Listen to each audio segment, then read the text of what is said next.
Hello, it's Mrs. Melker. I'm going to read you my favorite book to read during Christmas time. The Polar Express by Chris van Allsburg.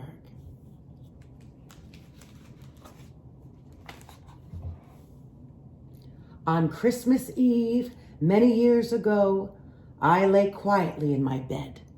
I did not rustle the sheets. I breathed slowly and silently. I was listening for a sound a friend had told me I'd never hear, the ringing bells of Santa's sleigh. There is no Santa, my friend had insisted, but I knew he was wrong. Late that night, I did hear sounds, though not of ringing bells. From outside came the sounds of hissing steam and squeaking metal. I looked through my window and saw a train standing perfectly still in front of my house.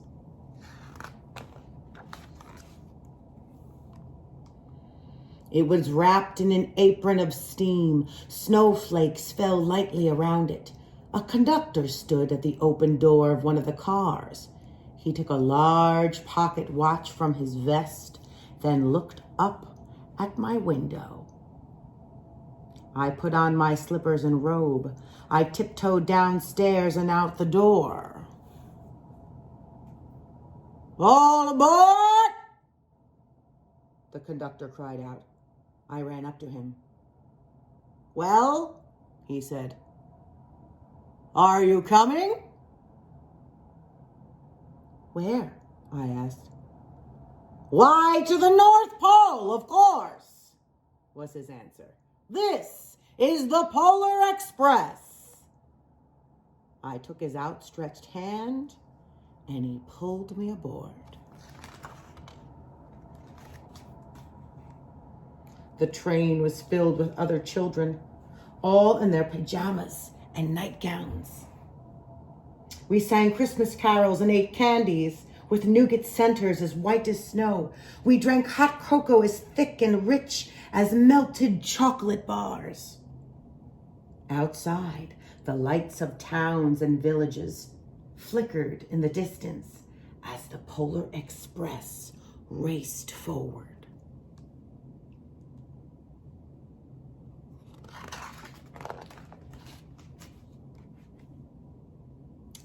Soon there were no more lights to be seen.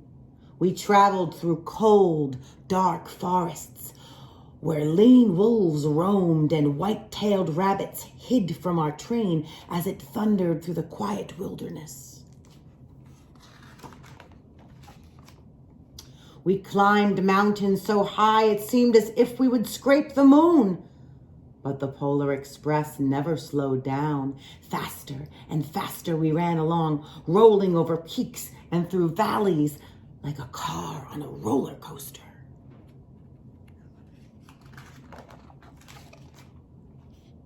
The mountains turned into hills, the hills to snow-covered plains.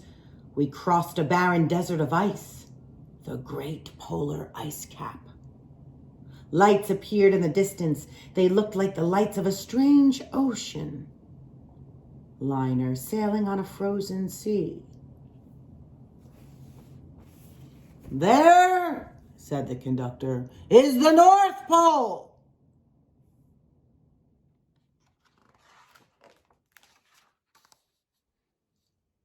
The North Pole. It was a huge city standing alone at the top of the world, filled with factories where every Christmas toy was made. At first, we saw no elves. "They are gathering at the center of the city," the conductor told us. "That is where Santa will give the first gift of Christmas." "Who receives the first gift?" we all asked. The conductor answered, "He will choose one of you." "Look," shouted one of the children, "the elves!" Outside, we saw hundreds of elves. elves. As our train drew closer to the center of the North Pole, we slowed to a crawl. So crowded were the streets with Santa's helpers. When the Polar Express could go no farther, we stopped, and the conductor led us outside.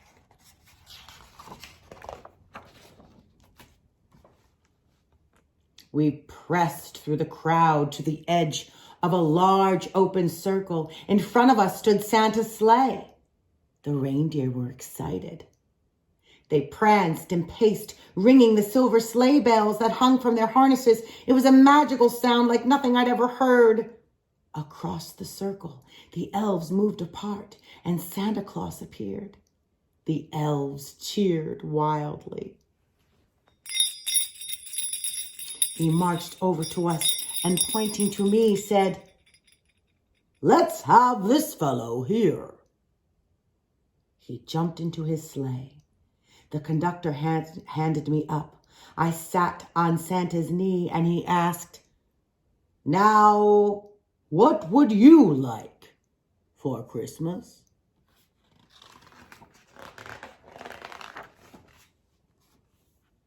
I knew that I could have any gift I could imagine, but the thing I wanted most for Christmas was not inside Santa's giant bag. What I wanted more than anything was one silver bell from Santa's sleigh. And when I asked, Santa smiled. Then he gave me a hug and told an elf to cut a bell from a reindeer's harness. The elf tossed it up to Santa. He stood holding the bell high above him and called out, "The first gift of Christmas!"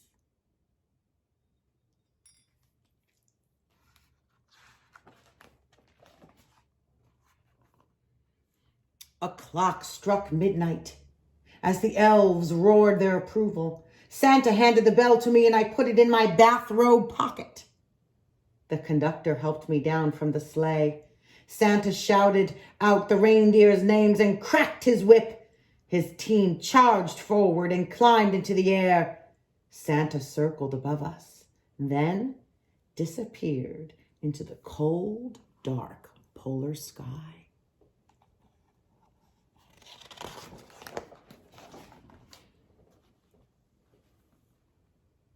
As soon as we were back inside the Polar Express, the other children asked to see the bell. I reached into my pocket, but the only thing I felt was a hole. I had lost the silver bell from Santa's sleigh. "Let's hurry outside and look for it," one of the children said, but the train gave a sudden lurch and started moving. We were on our way home.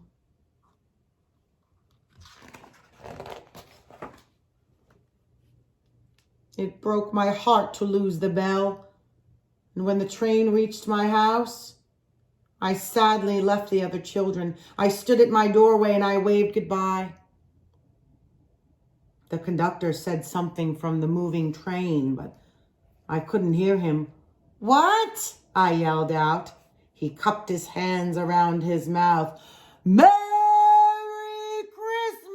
Christmas!" he shouted.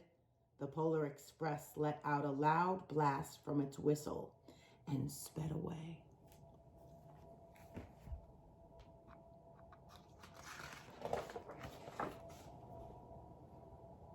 On Christmas morning, my little sister Sarah and I opened our presents.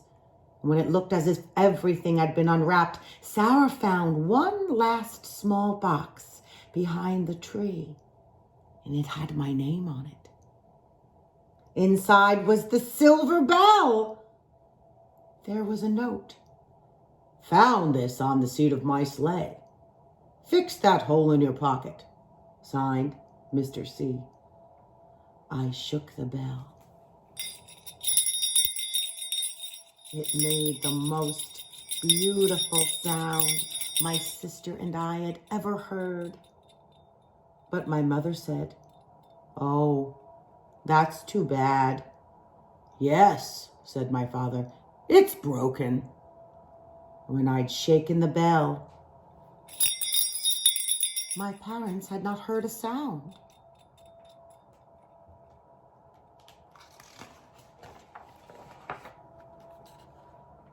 At one time, most of my friends could hear the bell. But as years passed, it fell silent for all of them.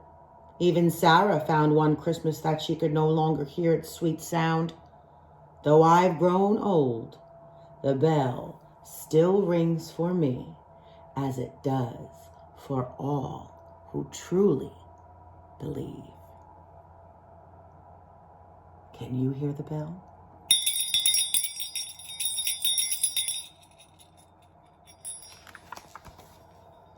Merry Christmas.